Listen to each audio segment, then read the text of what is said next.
Hello everyone, this is Nate, also known as Rides with Nate, back again with another YouTube video. It's some day in April, I've completely lost track of the days of the week, 2025. And let's see what I got to talk about today. Just going to rally off some of the subjects here. First motorcycle trip of the season, first big one. A Suzuki Boulevard C50T potential acquisition coming down the pipeline. And anything else that my brain can rattle off. So we're going to navigate through these circles here, and I will join you back on the highway.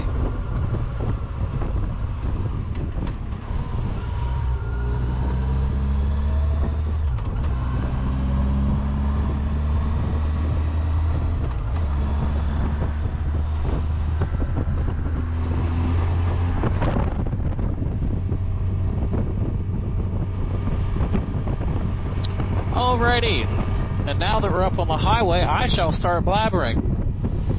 So, the first long motorcycle trip of the season, I think, has been determined. I'm tentatively planning a trip up to northern Wisconsin with one of my colleagues who's based out of Michigan. So I think the tentative plan is for me to ride from West Virginia, I'm up here in the Panhandle, to LaPorte, Indiana.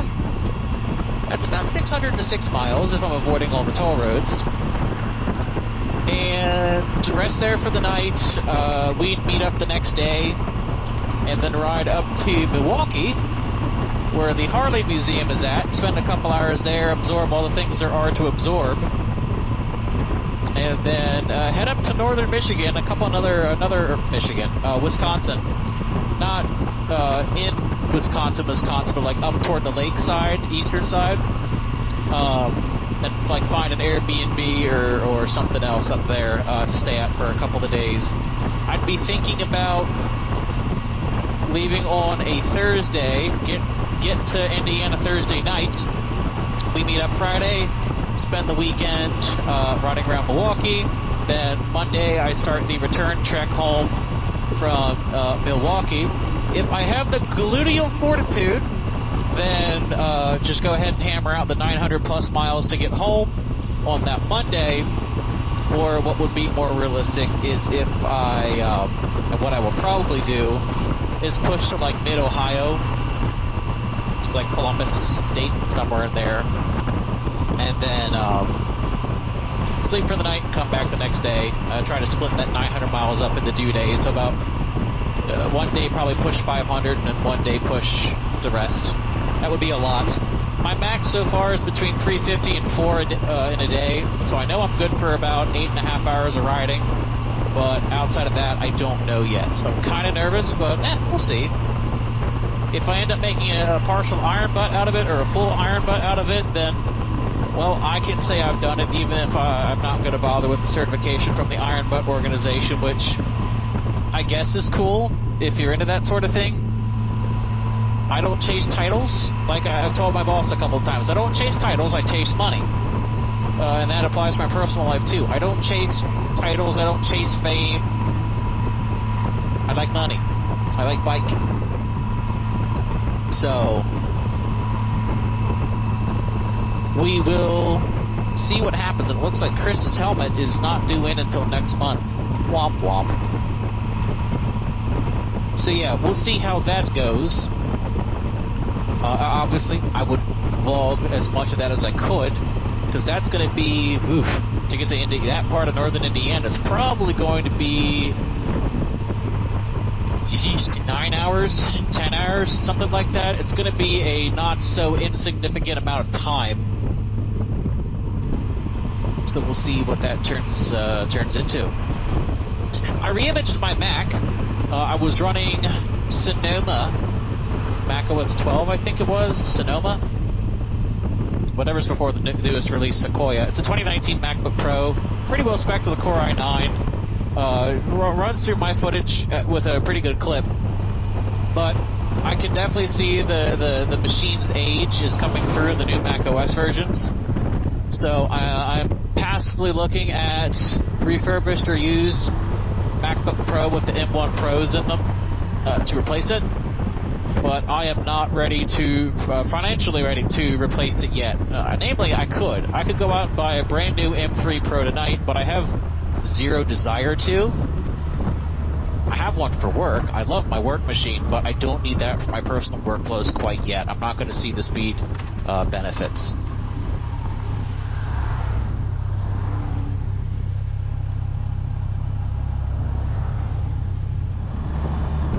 All right, moving right along.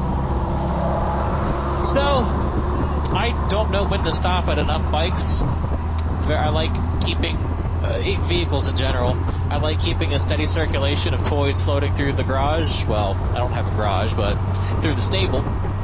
And the opportunity to acquire a 2008 Suzuki Boulevard C50T has popped up. It is my soon-to-be aunt's motorcycle. She had a Volusia. She got rid of the Volusia and got this Bully C50T. And has rode it. She's taken care of it. She's loved it. The clutch went out rather spectacularly, and she does not want to put the money into it. So that has presented me a bit of a question. So she wants a decent price for the bike, and it's actually a really not a bad price for the bike. I didn't have to haggle. It was actually kind of nice. But it needs a clutch. The clutch is completely out of it. It just makes metal noises. It's not the motor. It's not the drivetrain. The output shaft is not spinning when the clutch is engaged. So they've already had a mechanic look at it. They confirmed with a high degree of accuracy. Obviously, nothing's guaranteed until they split the bike case out, or they split the bike open. But at this point, the mechanic is confident that it's a clutch. So it's been offered to me with a good price, with the stipulation at that price point that I would pay to get it fixed. Which, at the price point it's being sold at, plus the cost of the repair, it's enough to... I'm kind of considering it. More yes than no. Because I wouldn't mind a cruiser again. I don't want another Harley, as my first one just irritated me. But this Bully's been taken pretty well care of. It's seen the mechanic on regular intervals, so I'm not worried about reliability. The Bullies were an 800 class, so you figure about 50-some horsepower. That's more than enough, and which is surprising for me to say coming from a bike that has 145 horsepower, but I don't ride it like it does. So it'd be nice to have a cruiser again, because a lot of my luggage, my big Harley luggage, I can't use on this bike, and that irritates me because all that Harley luggage I have is expensive, and I don't just want to sell it because that's a couple $100 right there I'd be losing out if I sold it on the used market. So it would give me a chance to use a lot of luggage I have for it. It's already got a fair amount of accessories with it. So the cost of registering it in West Virginia, insuring it, all that would be very cheap. And I could have everything clutch fixed, registration, for less than $2,000, which I'm not opposed to, and it had practically new tires, and it'd have a new clutch, so there wouldn't be any maintenance items to worry about for the rest of the year. And it's a Boulevard, so just like the Vulcan and this, it's shaft driven, so there's no chain or belt to maintain either, which to me is a huge win, because I like to go touring.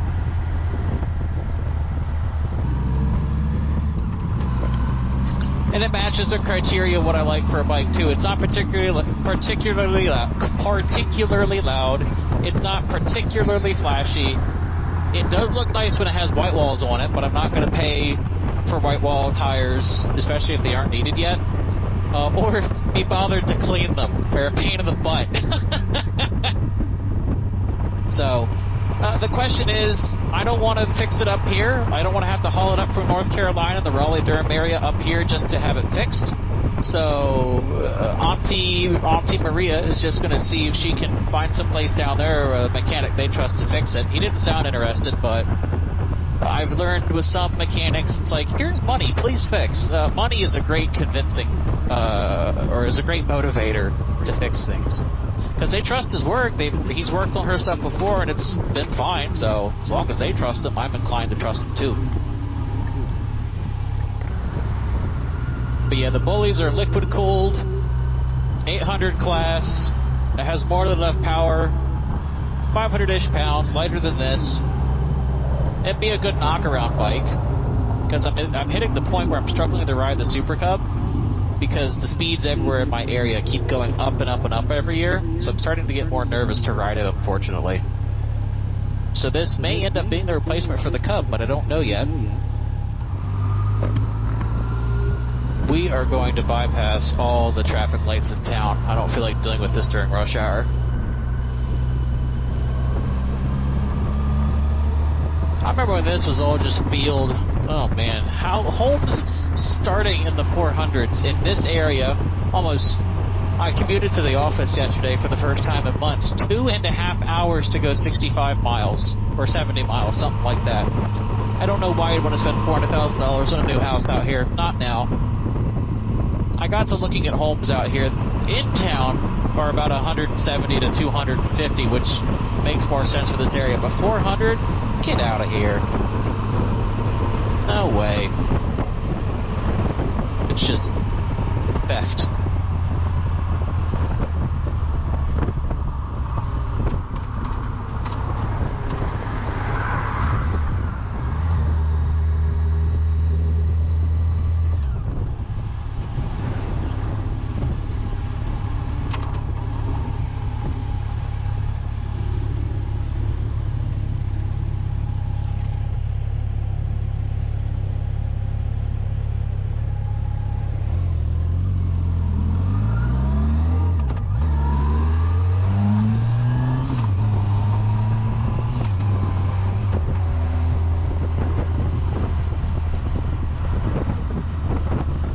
So yeah, that is what's going on with me.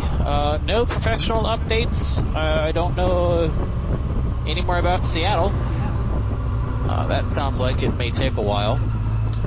I've got some cool motorcycle updates. I found a social club with motorcycles. I talked about it before. I went to one of their dinners.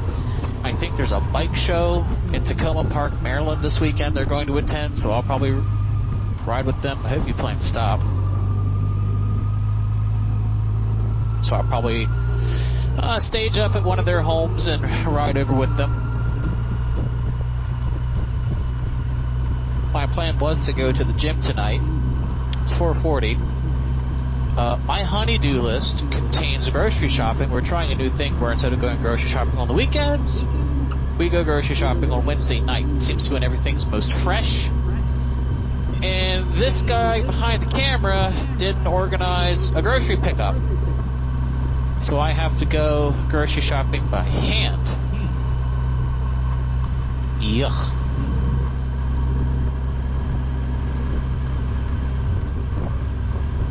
That was a mistake on my part. Which also means I'm going to have to figure out something for us to do for dinner tonight. And Rossi's Tacos from the taco truck, my taco truck, are sounding really good. Speaking of taco truck, anybody heard what Birch's meetup is going to be this year? I'm planning rides. I'd like to attend, but I really don't want to be out of town when his ride is scheduled.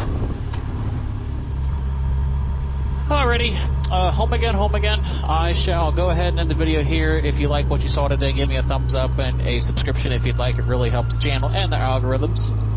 And I'll talk to you on the next one. Take care. Bye-bye.